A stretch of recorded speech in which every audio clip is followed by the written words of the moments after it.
I am here with Paul Ryman, who now has had the same background for a long time. How are you, Mr. Ryman? I am doing Oh, it's well. not? It's This not is going it to for a long change. time? It's not going to change. I am settled. I like where For I am those who don't watch, positioned I in the might have to room. swap out some. I might have to make some changes at some point in time. We're many episodes in with Yeah. no change here. Yeah. And I am a bit Sheldon-like, right? As can be seen. And once you find a the spot, spot. that's your spot. You don't move unless you have to. So This is we my today spot. have Tom Hayes joining us. How are you, Mr. Hayes? I'm all right. Oh, Thanks. this is Thanks for great. having me on. Another EUPTD guru that we are bringing to you with a different perspective so that I don't screw up your background. Can you give us your background and, where you're at today? Yeah, sure. So, a long time ago, I was doing equal pay claims on behalf of dinner ladies around the country, and then over time, moved away from that. And when the UK brought in gender pay gap reporting, it was 2016, 17. I've sort of been heavily involved in that for most of the time since then, and we're getting on for now a decade of UK gender pay gap reporting. And then the EU comes up with the Pay Transparency Directive. So, right in my wheelhouse, as you guys like to say. Equal pay, pay gap reporting, some statistics in there, a bit of law, all of the super interesting things. So I have jumped on that and have been, as well as the UK gender pay gap reporting stuff, been doing lots of Pay Transparency Directive things for, the past few years now. It's 3 years ago nearly. So The directive was at Lewis finalized. Silkin, right? Is Yeah. And for those who weren't able to tell, he is not from the U.S. You're dialing in from the U.K. Where in the U.K.? I'm dialing in from London, though I'm originally from the north of London, from the north of the UK. So. And I am today years old to learn that wheelhouse is apparently is that an American phrase? Like the way you said that, like as you say, is wheelhouse an American thing? I think so. I don't think my mum and dad ever said it. If that's the measure. Yeah. I guess if that's a good standard. Mine, that so works. I don't know. Yeah. Yeah. And Sean, shame on me for not sort of realizing this in advance. So Tom, you're a lawyer, and I think we've said I try to stay away from lawyers. So consider yourself special that we've allowed you on the pod. So I played in a band with lawyers, and I've learned sort of my lesson, right? I feel very privileged then to be on the pod. This is being recorded, and I'm now married 30 years to a lawyer. So I will say how great you can't get away from lawyers, whereas I can. How amazing they can be. And then when we're done recording, I'll give you the truth. Yeah. The real story. That's right. So we usually do a speed round first as we get going. And by the way, for those listening, this is a highlight for me. Tom highlighted that this is a back-to-back call. And just FYI, Tom smile. He was speaking to the Financial Times before us, which I'm boggled that you decided to still talk to us, actually. That is a large step down when you get right. It made sense that we came after. It's just the fact that we were just expecting after. I don't know why I'm talking to you guys, after. Well, talk about the warm-up, actually. I like that. Yeah. So let's see. We have a speed round of question. It's like our human captcha. Are you a coffee or tea person? Go for it. I drink quite a lot of coffee these days. Does that make you? We always the follow up for coffee. Are you a coffee snob or just consume a lot of coffee? I don't think I'm knowledgeable enough to be a snob. Okay. Or picky enough. So I don't think I'm a snob. There's a great definition of snob there, right? Sort of knowledgeable and picky. One or the other doesn't make you a snob, but both of them, I think, makes me want to have quiz questions for someone who says they are now. How knowledgeable are you? The place you haven't been to in the world that you'd like to go visit. Oh, a place I'd like to go to. I think probably somewhere like Argentina, Patagonia, all the wide open spaces, cold, wild animals. A bit like North Wales, but a bit more, but with I fiercer was gonna say, cats. what we have bobcats. Like I'm like, we don't have pumas, but I'm like, that's my yard. I'm like, you would just like take them out. I'm like, Tom's coming Go hang over. out with Sean. If you have a weekend away, though, we'll Yeah, tie I to was that gonna since get he's in that. Patagonia. You have a weekend away. Would you rather go to a posh Yeah. resort or go camping? Oh, can I split the difference and go to the countryside, but not in a tent? Okay. See, just about the time. He wants the It doesn't posh have to be resort a in the posh middle of resort. nowhere. I just like to have some walls, but I would like to be Okay. in the countryside. Yeah. See, this question, Paul, we keep thinking we're going to divert it, but it always ends up with a weird, like a different. We had a streak, Tom, That's all where right, people though. would just keep saying, don't care but the beach. And then we were like, do we need to change it? But you kind of went to like countryside or beach thing. So, but I like actually, I want the countryside with walls. Yeah. But I need walls. Yeah. You just somewhere, you can take your shoes off and they'll be Okay. dry by the next morning. Simple comforts in life. Like I don't want to have wet feet. Who wants a wet So foot? speaking God, of it's the wet, worst. the place in the UK that you would recommend Americans go that isn't London. Oh, Cornwall. Cornwall is the best bit of the UK. I'm sorry, rest of the UK. You're all great, but Cornwall is the best. It's like the English Mediterranean. I've been there, and I can honestly say, like the south of England, actually, the surfing's better than people think down south. Everything else, but never did I think Mediterranean. But you're right; it's really pretty down there. Oh, Okay, not that's in why terms of I think you temperature, lost for me at sure. like I'm not like yeah. Um. I'm thinking of geology and Okay. cliffs and beaches. Not I temperatures, would think Sean, with your sort of outdoorsy proclivities, you'd have been like a Lake District guy or like Here's what I'll really tell you go up about the north kind of UK. guy. People think it's London. I've made trips everywhere. Love the Lakes District. I mean, Wales actually out by Llanberis or Snowdonia is one of my favorite places on the planet. I was down running the Southwest Coast Path the other year. You can get up it's actually phenomenal. More than people think when you get outside of London, almost in any direction. There's just amazing. It's different and it's got a different feel than anywhere else in the US when you're out there. It's just it's super cool. So that's why hence the question actually was like there's so many cool places. What is a cool place? Yeah, and North Wales Yeah. is great. Yeah. The rainforest. Three Peaks Challenge is always good.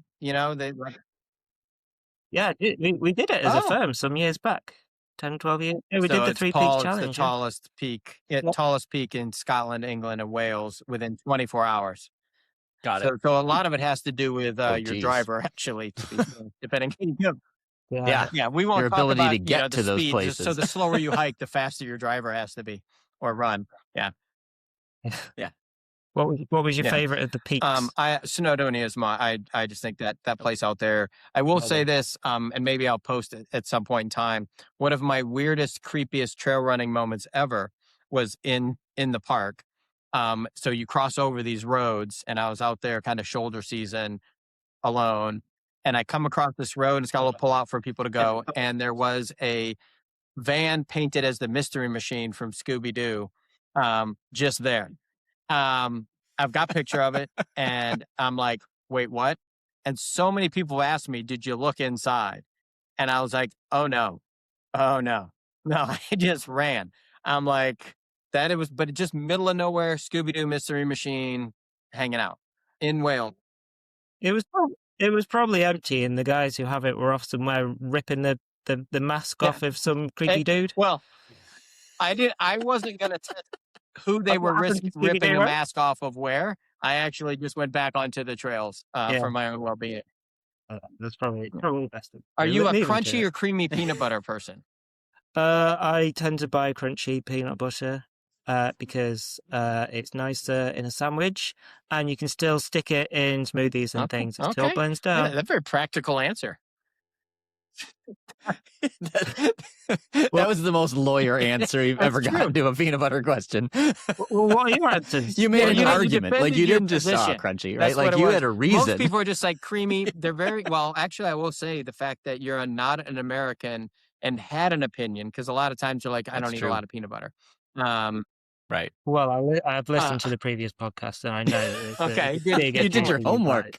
So I wanted to make sure I've got my position ready to defend it. Right.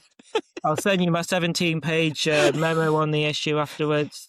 He prepared a peanut butter brief. Oh my God. Like, he researched it and he made an argument. Because like, I love it it in comp all the time, which is why the question exists here and in a lot of presentations I do about peanut butter spreading. I would love to have a document. So because I'm a creamy peanut butter though, that here's the other side. You keep saying creamy. We don't call it creamy in this country. It's crunchy or smooth. I'm good, just not crunchy. I didn't realize that there was that. So I need to maybe going forward when we ask people out of the U.S., we'll have to say creamy or creamy smooth, or okay, crunchy or smooth. Well, let's get to the good stuff. Hey, this is Brent Skinner, host of Small Talk Window here at the Work Defined Podcasting Network. Have you ever wanted a short podcast to listen to during a coffee break of your workday? You've come to the right place. My guests dispense with the small talk as quickly as possible and settle into a meaningful conversation around the world of work. Actually, so I know you do a lot of work with the UK gender pay gap, EU PTD. Just to get things going, like we're a couple months out from the theoretical, finish line for the first pass. What's your view on where things are right now with the legislation? They're still coming out, where companies are. Like, take your pick on where you want to start with kind of the status, in your opinion, because you do come from it from more of a legislative bent than other guests that we've had. We've either had some software or some consulting side. You're definitely coming at it from probably a more practical standpoint, to be honest. Probably a more practical standpoint.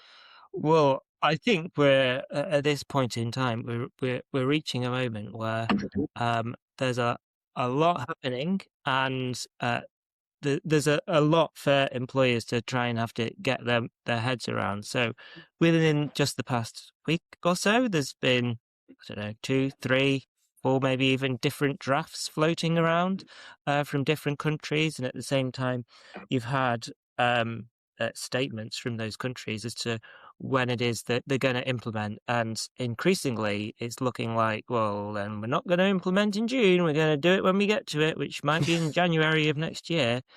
And I think that to that point by itself is really interesting, because it was late last year, maybe October, November time, the EU Commission very strongly said, look, guys, there's going to be no delays. I don't care what you're saying in the Netherlands. There's not going to be any delays. Everyone's going to do it on time. But, countries have called the bluff of the Commission. And there are these delays that are happening now. Sweden has said, just I think within the past day or so, that theirs is going to be delayed. Ireland have suggested that it's going to be delayed. Even France, there's going to be a delay. It's looking like at the minute that those countries that do implement on time in June will be the minority. Not the majority. So I guess 2 questions from that. Like, I don't remember exactly how many countries are still waiting on legislation, which those that haven't said they're pushing but haven't got legislation out, I'm kind of like, I don't think that's something's got to give. But I'm more curious from your statement, how much power influence do you see the EU Commission having? Because, even the standards that come out have kind of deviated from some of that a little bit. So I'm very, that's the first time it's come to my mind. Like, how much weight do they carry in all of this? So, ultimately, the Commission can bring proceedings against member states who are not implementing directives or not implementing them properly. For the Commission to try and do that across what it's looking like most of the EU is probably not going to happen. I think we're maybe getting to a point where the Commission might be happy enough if most countries have implemented within 12 months from now, we're in March now, and have done so broadly in line with what the directive is saying. I think there will be lots of countries who are implementing the directive, and maybe there might be one or two smaller issues that are maybe not quite so in line with the directive. And I'm thinking there of timelines for responding to things like the right to information. The directive says it needs to be done as soon as reasonably possible, subject to a maximum of 2 months. Some of the drafts that have been floating around have been saying, the drafts from different countries have been saying, well, you have 2 months to do it. That's a subtle difference, but it's a watering down of the directive, where it's saying you have to do it as soon as reasonably possible, but a maximum of 2 months, whereas some of the drafts are saying you can do it within 2 months. Yeah. If you do it within 2 months, Good enough. Whether you could have done it 2 months ago quickly and easily, don't matter. Yeah. Just to step back briefly. So you're in the UK. A question that I get from people, it's like, well, wait a minute, UK is not in the EU. How are you seeing UK employers respond? Because I do think, you're not sitting here doing nothing, obviously, with UK employers. So I guess tell the story about how you see that happening. It's not required, or is it? Like, how would you describe how UK employers specifically are responding, given they're not an EU member state? So it is not currently required. I think there might be some movement in that direction, which we can get on about in a bit. But what it is we see is that the companies that we're talking to are saying, well, we've got big headcount in all of these member states, and we've got it in the UK, and often, Switzerland might be included as well. Sure. Another non-EU country. But certainly the big multinationals, they want to have a consistent approach as much as possible, because it makes their life easier. It's easier for employees that move between different countries to be able to think about where to put them, how things are done. You don't have to have 27 different explanations as to why things are the way that they are. If you can have one harmonized as much as possible, do it. And so the UK often is a significant headcount for a lot of these countries. So to include them when they're doing 10, 15 others, it just makes sense. Yeah, that's what I would have answered or said as well. And I think that's part of, given that some countries are sort of pushing, I don't know if that means that people can really take their foot off the gas. I'm sure that might be an American phrase too, but because there are still some countries that have rules that are going into effect, right? Like, so you have to comply somewhere. Are you really going to say, well, Sweden hasn't done it, but so I'm going to wait to do this in Sweden, but I have to do it in Poland because I do know it just feels like that's harder for companies than just, it's the direction of travel. It might be 12 but months. It's not the case across the whole. But My question is that a case across the whole thing? Because I told you I'm going to get to it first, Tom. Yeah. But with Article 7 and right to information, I just wanted to say it first because I wanted to get there. Like, to me, that's one of them. That's kind of like, if the country's late, because that is a very local thing, and a local probably delivered locally from a local HRBP or, Total Rewards. Like, do you see that being split out amongst different pieces of it? Because I can kind of see the reporting piece, Tom, to your point, like, I'm going to do this in one place, one software tool. Like, at that point, everybody get on board. Like, this is just so much easier to do at once and then, spit stuff out. Do you see that there being some differences by country on some of the aspects? And that's one in particular to me that I told you, Paul and I are super interested in, this right to information. So I think with things like the right to information, and also I would add into that the stuff around recruitment and providing pay ranges and bans on pay secrecy, and not asking people what they're currently getting paid. All of those things, I think they could all be wrapped up within a single EU-wide approach or process. So this is how the company does it. We're going to do pay ranges in the adverts everywhere, or our approach is going to be, we're going to put the pay rate, we're going to provide the pay ranges before the interview, but not put it in the advert. I think it's more likely to try and have a consistent approach to those things across country, because what we're talking about as well can be quite admin heavy. So if you have come up with a good process that will streamline it, make it not such a hassle to try and deal with these things, and to do so in a way that you're happy with, and you're not giving away more information than you want to, and you've thought about all these things. Do it once and do it properly, rather than doing it I 27 don't different times. disagree, and I think when I've heard people say that, the one thing that I come back to is this kind of the right to information, because like I don't think there's going to be maybe if you're a huge organization, you can centralize that. But I know you said it's easier to do if we do it all at once, but it's actually a lot easier to do it if I don't do it at all. And so, like and so, Well, so that's my Well, thing. If the until there's legislation's a year legislation, I out, think, because that's going to be, I think that's going to be a huge lift for. I'm prognosticating, which means it's probably not going to be. But like, I think that's going to be a huge lift for companies to provide this all the time thing. I agree completely. I think the right to information is a challenge to try and get right. I think the legislation, the directive, it's not very clear as to what it is that you should be providing. Like, are we talking about the last calendar year of stuff, of information? Maybe. Is it Probably. instantaneous? Is it whatever? Yeah, it's not clear Well, at it's all. not even useful to people, though, right? Because if you're in November and you're making your request, do you really care what people got paid a year ago? You want to know how you get now compares to what other people get now. And for companies to be able to provide something more live on with a refined scope. So the definition of pay is super broad in the PTD, covers pay, but basically everything else. But maybe base pay plus bonus will give people, if that can be produced in a quick, live way, maybe that will give employees what they actually want. Is it in line with the directive? Maybe not, because you're not including as much within pay as you should be.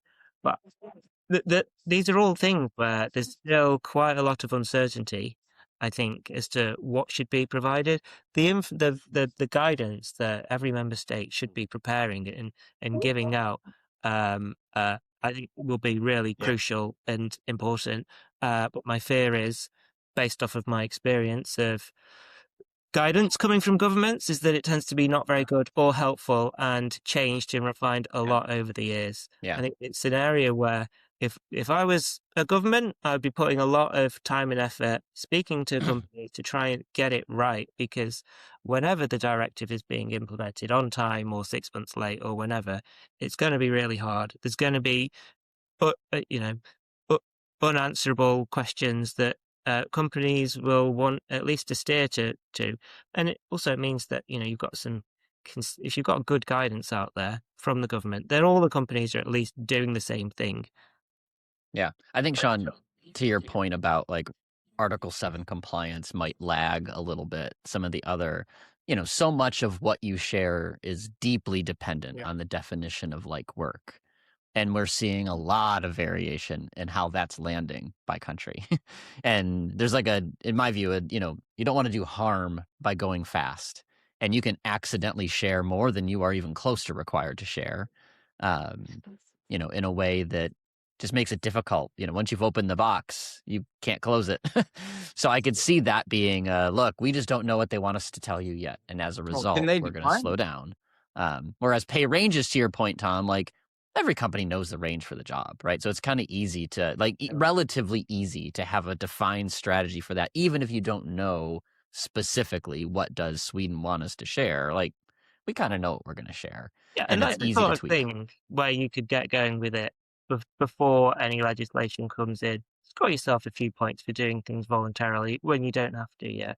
I think with the right to information, I can't see any companies voluntarily giving information over before there's legislation in place that says they have to, because it's just more trouble than it's worth. Wait till it's. But I think there might be a middle ground in that place, Tom, because as you're saying this, the thing that worries me about right to information isn't necessarily the information. Like, to your point, like, it'll be semi-defined, I can do it, whatever.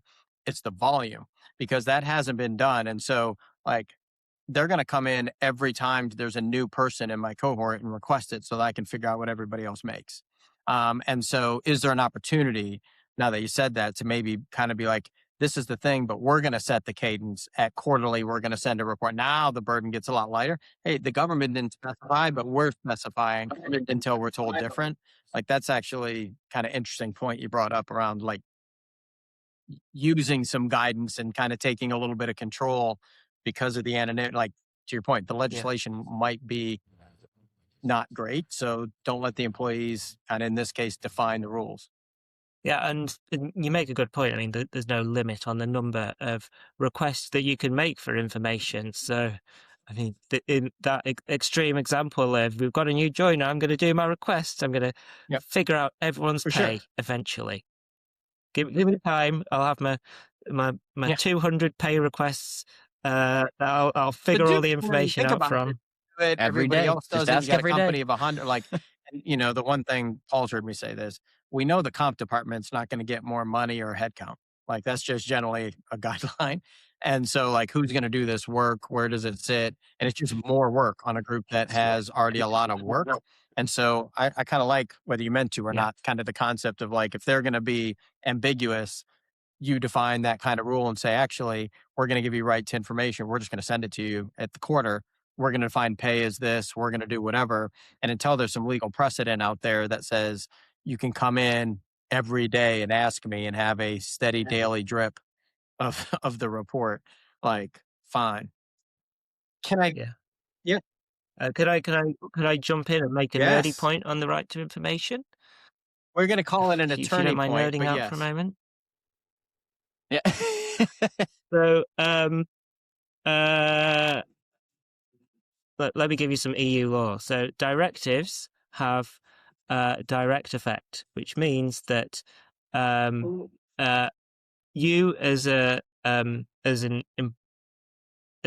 so it means that they have. Oh, hang on, you might need to edit this bit. Sorry. Okay, so the point I'm trying to make here is that there'll be a difference once the deadline passes. There'll be a difference between what happens in the public sector versus what happens in the private sector, because directives are directly enforceable against emanations of the state. So public sector employers will still have to comply with the directive, even in the absence of any implementing legislation, because they're part of the state, because the emanation of the state is how it's called. But private sector employers don't have to. So there is a potential challenge that the public sector across all of the EU will have as a result of all of these delays. They might find themselves having to comply with legislation that's not even been implemented yet because of these quirks around EU rules and what's enforceable and what's not. Nerding out over. Now that, so when I think about in the US, when things apply sort of to federal, it does tend to blend or bleed into the private sector in some form quickly, right? So, and this just might be a difference in sort of how US works, but, directives can come out from our executive branch that affect the federal government and its contractors, essentially, is how it tends to roll out, and maybe I'm equating something here that I shouldn't, but that does tend to be a little bit of a forcing function because if it affects some of the workforce, if it affects some organizations, it culturally changes things faster than the actual. Maybe it's too late for that in the EU because people have been talking about this forever. But I wonder, do you see that being even if a country drags its feet forever, does that mean that local employers or private employers feel like they should do something? Or is it not like that? And people will say, nope, that's for the state. That's not for me.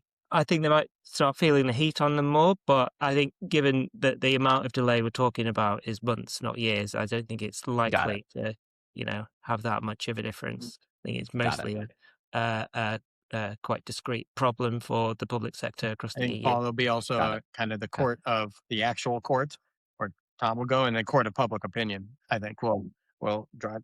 So totally flipping that a little bit, Tom, with clients and people you've worked with, how are you seeing companies kind of deal with this the timing, and where do you think they are as far as being in line with the directive and being ready to go?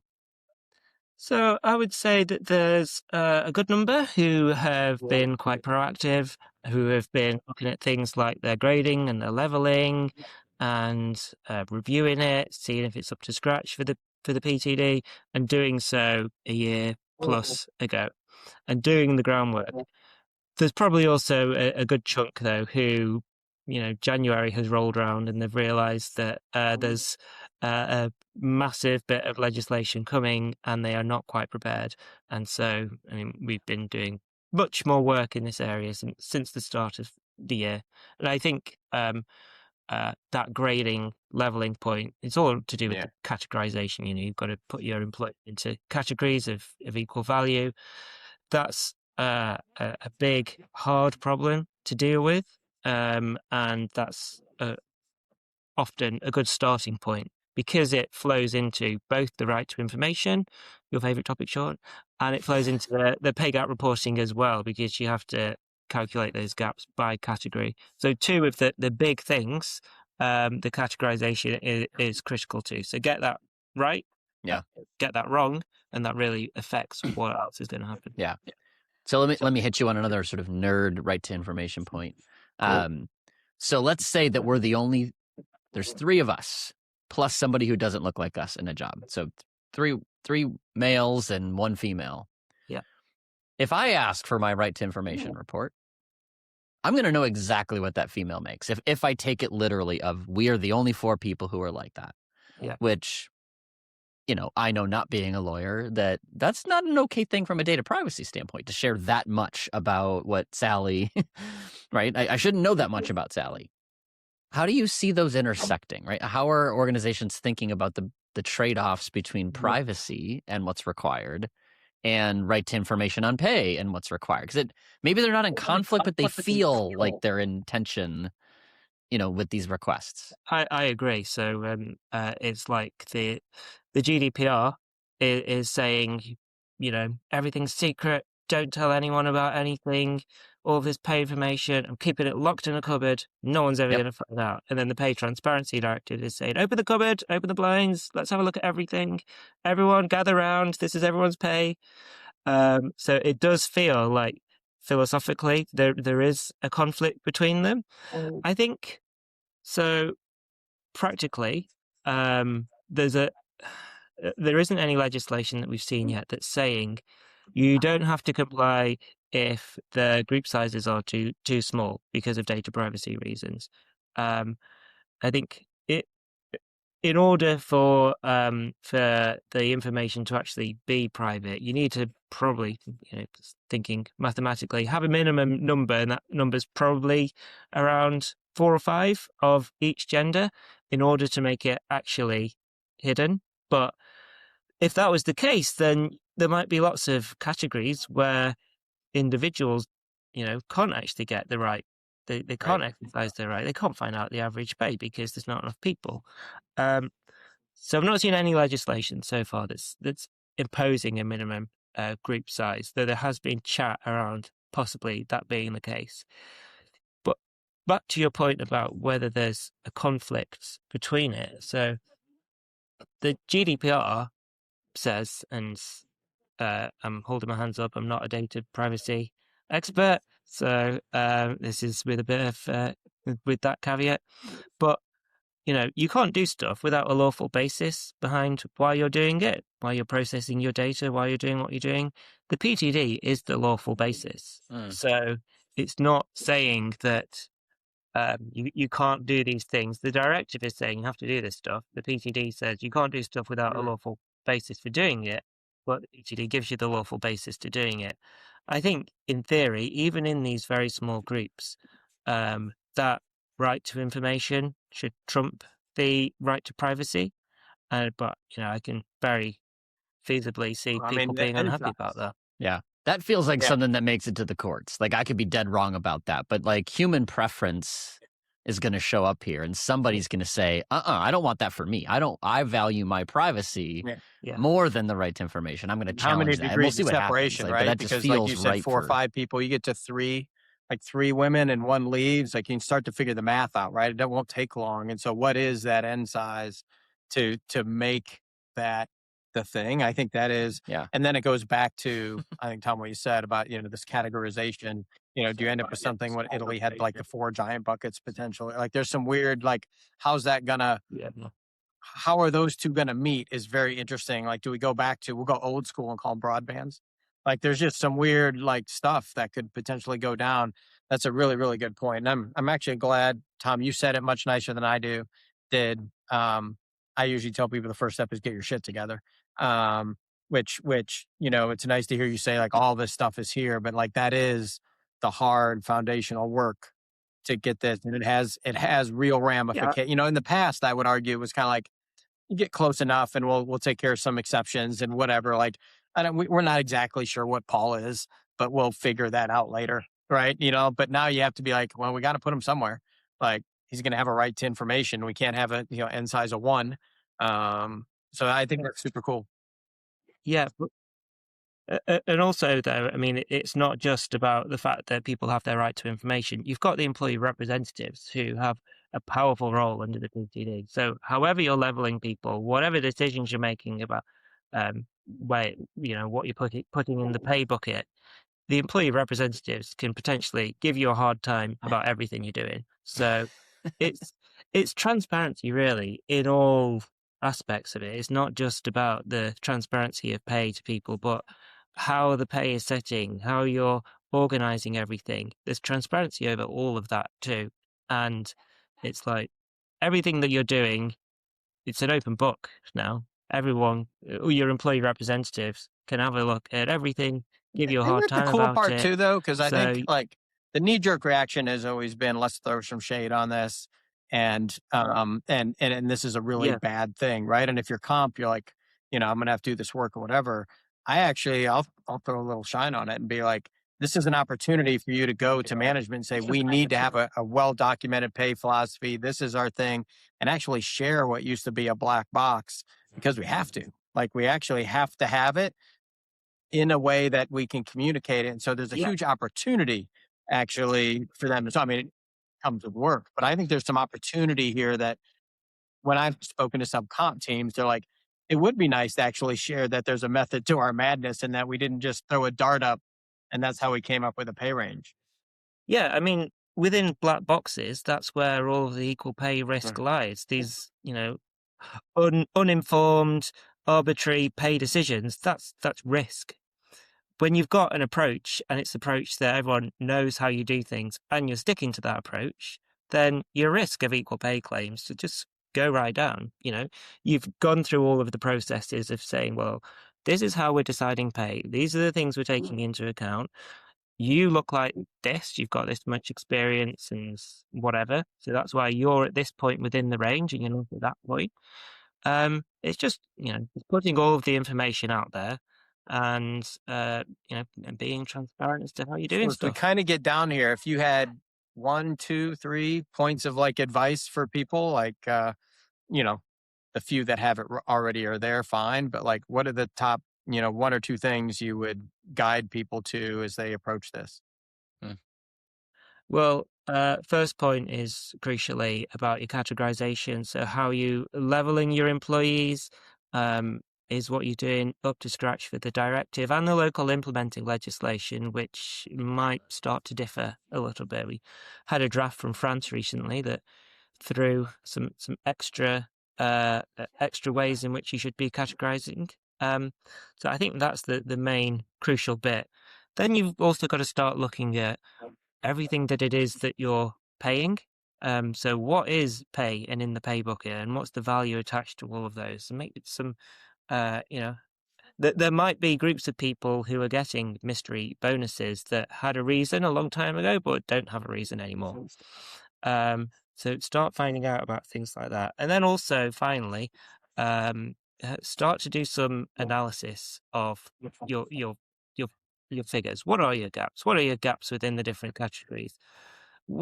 How big are they? Can you explain them? If you can explain them, then even if they're even if they're high and can be explained with objective reasons, then you don't have a problem. The problem is when gaps are unexplained. So within gaps by category, there's a threshold of 5% that prompts potential action, joint pay assessment, if your gap is above 5% and can't be explained. But if you have a gap below 5%, if it still can't be explained, it doesn't mean you've got no risk. It's not a safe zone to have a 4% gap. If you've got a 4% unexplained gap and you have loads of employees and you multiply that out, that could still be hundreds of thousands of potential risk out there. So, start looking at your data and start making some sense about it.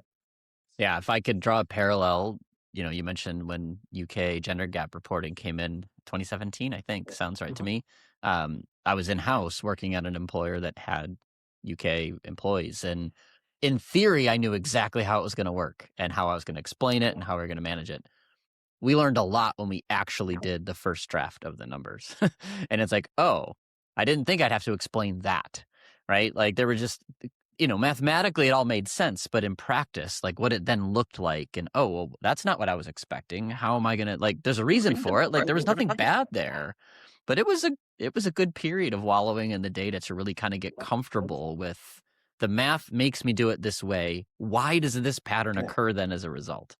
So smart people think they can do this quickly. There's some time. So I applaud the comment of like, start doing some work, look at some numbers to learn how to think about it and talk about it. Cause it's not as easy as it sounds. Oh, two groups, compare them, explain it. Like there's a lot of nuance in here. Two things from that. One, I've never got a mystery bonus, so I'm feeling like I left out. That hurts. I actually, it's because you walked away from the mystery van while you were running. Like that's where your mystery. I missed out. That's my own doing. Thanks, Paul. The other was really interesting. Like this is the first time I've heard someone just flat out come out and say what I think many people think. Like you're not safe because you're under 5%. 5% is not like you're off the hook. It's like, that's a reasonable kind of gap-ish, but you're not, it's not a complete clean slate if it's unexplainable under 5%, which is kind of, a really interesting and poignant point. Yeah, and that issue, actually, like a small difference in pay between groups of people doing an equal value job, it's coming up in the UK in equal pay cases. There's been a number of big claims where you have groups of people, one mostly female compared against another group mostly male. The difference on a per person basis is not very big, but when you multiply that by 3,500 people and you go back 6 years, it adds up. That stuff adds up. Yeah, totally. And in the UK, you can only claim back for 6 years, but across the continent, it's unlimited in many places. So you can go, if someone's been there 30 years and has been 30 years underpaid, that's 30 years compensation. Yeah. Let alone how does somebody even know what it is, right?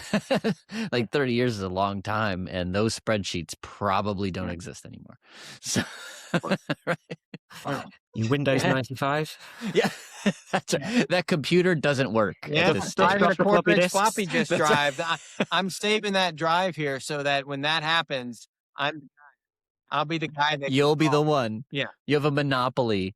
You can charge a lot for that client to access that data because you're the one person with the floppy drive. Oh, that's not true. Let me tell you a fact about airplanes. They still start airplanes using a series of like 30 floppy disks. Dude, I'm flying in like a week. That's not cool.